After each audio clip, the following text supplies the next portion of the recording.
মামা কি বিক্রি করতেছেন? বাদাম মাখা মামা। মামা কত করে? 20 টাকা মামা। স্বাদ হবে তো মামা? অবশ্যই স্বাদ হবে, ভালো লাগলে টাকা দেবেন, না হলে দিতে হবে না। আচ্ছা মামা, তাহলে আপনি মাখান, আমার 20 টাকার মাখাই দেন।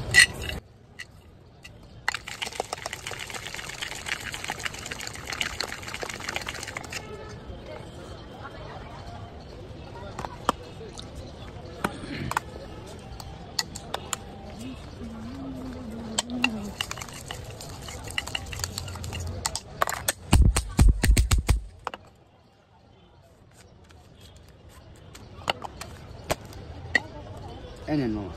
মামা এবার তো আপনি খান, আপনি খেতে পারলে আপনার 300 টাকা দেবো আমি। মাখালাম আপনার জন্য, আপনি আমারে খাতি করছেন?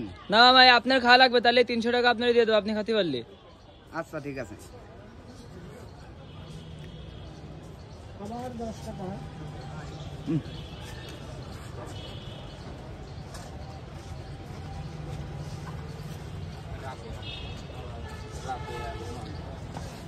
মামা আপনি তো খাবেন না মামা?